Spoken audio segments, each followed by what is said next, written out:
There is never a dull moment with the Sixers franchise. Just a few hours before the Sixers were set to tip off for Game 3 ahead of the Sixers and Knicks, we found out some new information regarding Kelly Oubre Jr. Not only have we already been him getting hit by on a bike getting hit by a car this year, that he now found himself in an actual car accident. And TMZ reporting that Kelly Oubre lost a playoff game Monday night, and then he lost his beloved car. TMZ Sports has learned that he wrecked his Lamborghini in a crash just hours after the Sixers fell to the Knicks in Game 2 of their postseason series. The Philadelphia Police Department tells us the wreck happened around 1:45 a.m. on Tuesday, shortly after Oubre and the 76ers dropped a heartbreaker at Madison Square Garden, 104-101. Just why can't this team be normal, man? Now, I get it. Car accidents happen. That this isn't something that, I'm going to come down too heavily on Kelly Oubre on. But it is pretty crazy that this is just another storyline attached to him. And to give a little bit more detail here that we have on the story, cops say Oubre's 2021 matte purple Lambo, quote, disregarded a red traffic signal and plowed into a 2023 Hyundai Elantra.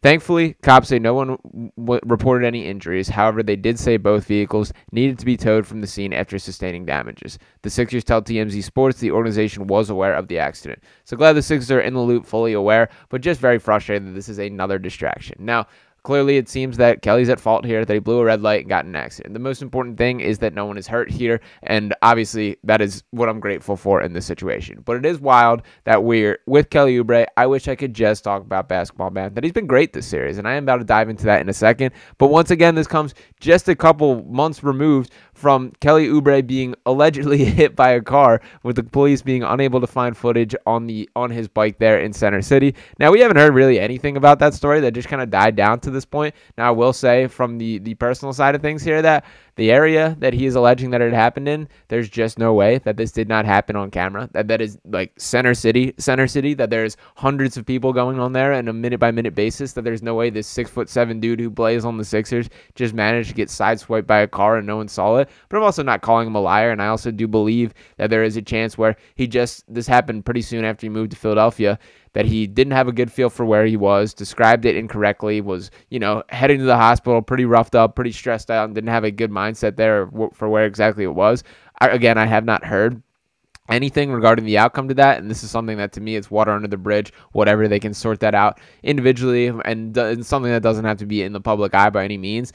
But again, it just is wild to me that I'm talking about another Kelly Oubre car accident situation. Now, car accidents suck. Again, I can speak personally that I had to click my way through a 6-hour safe driving course to get points off my license for a car accident that I had, hydroplaning situation. So it's rough. It's annoying. That stuff kind of sucks.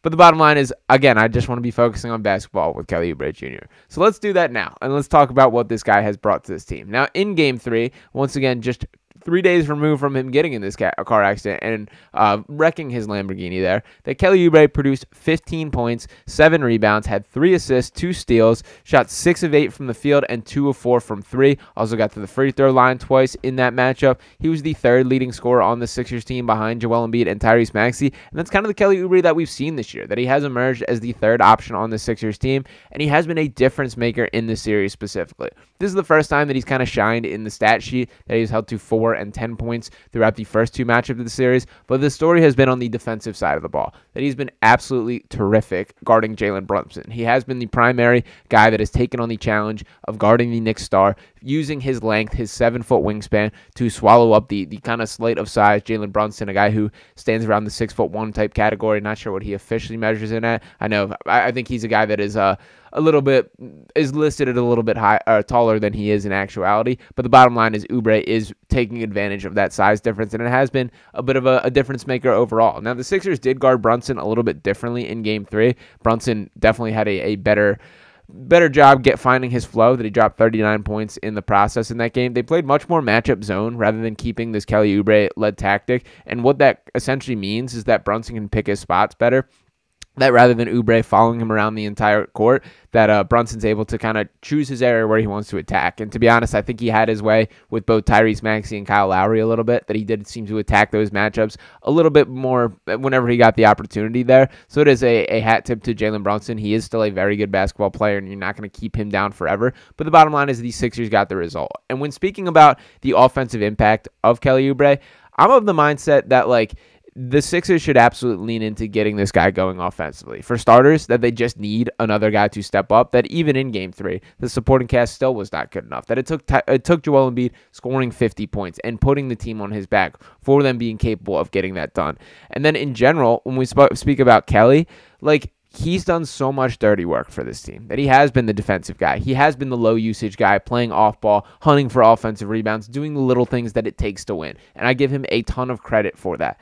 And I think you kind of got to reward the guy for that by giving him a couple shots here and there. That he is a guy who feeds off energy. He plays his best basketball when he's being confident, flexing on guys, pumping up the crowd. And I think that all ties together with him getting going offensively. That I think he's a guy where it's connected, the offensive and defensive end of the floor. That I hear the argument for him, he's expounding so much energy on the defensive end that there's no need to put more on his plate. But I think that he's an energy guy that feeds off that type of thing. So if he scores a bucket on one end, he's going to get down and clamp on the other. I do think that he's connected in that way, which I think is a cool trait as a player. And to speak on his stats as a whole this year, he's been great for the Sixers team. Played in 68 games, started 52 of them, 30.2 minutes per game, averaging 15.4 points, 5 rebounds, 1.5 assists, 1.1 steals, and 0.7 blocks. Now, he hasn't had an outlier kind of shooting performances this year. 44.1% from the field, which is about on par with his career. Just 31.1% from 3, which is slightly lower than the 32.7% that he has shot. He's not a guy who's a great shooter.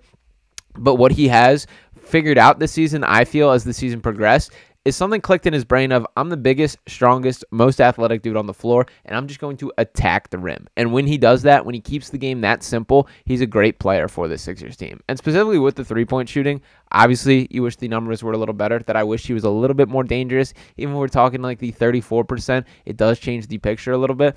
But he is shooting the ball more confident. That shot 2 of 4 in game 3. And what I specifically need to see from Kelly Oubre that I think he did is the willingness. That when he has a shot, he's going to take it. Because one of the beautiful things about basketball is how connected everything is. And that's so important to having three-point shooters out there, is keeping the spacing for the Sixers team. When you have guys, the Ben Simmons, the Matisse Thybulles of the world, passing up those type of looks, your spacing goes nowhere, and all of a sudden it's a lot harder for Joel Embiid to get working, to get into his spots, because teams are not afraid to double off because they know that guys aren't going to take those shots that you're essentially giving them.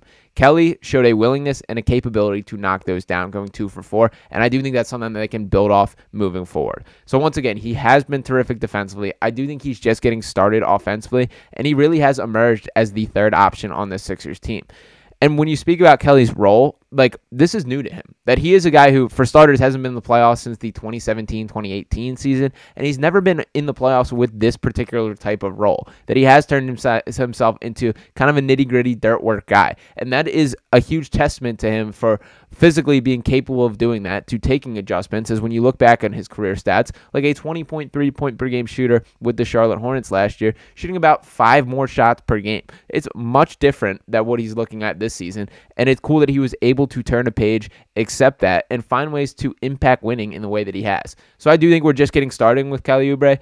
I would be lying if I didn't say some of these off-court stuff didn't play a role in some of my mindset for the contract stuff as we get to the offseason. I am still a very pro Kelly Oubre guy and want him back in a Sixers uniform next year. I know this was kind of looked at as a stop to rebuild his value and then maximize his earnings come the playoff time. So it'll be interesting to see what that market value kind of lines up with moving forward.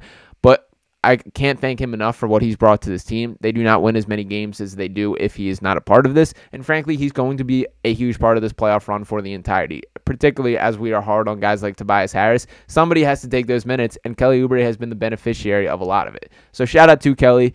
And for the Sixers, force the dude to just live in the facility until this playoff run is over, because bad things happen when that man goes out in public and is using any form of transportation to go anywhere. So just keep him locked in the facility and on the floor for this playoff run. But shout out to Kelly Oubre for keep doing your thing. Shout out to you guys for tuning in for this video. Make sure you are smashing that subscribe button in the comments. I want to see your comments or your thoughts on what a potential Kelly Oubre contract could look like this summer. So make sure you're dropping your thoughts, hitting that like button, and smashing the subscribe to keep the Digest family growing. And I'll be talking with you next time. Peace.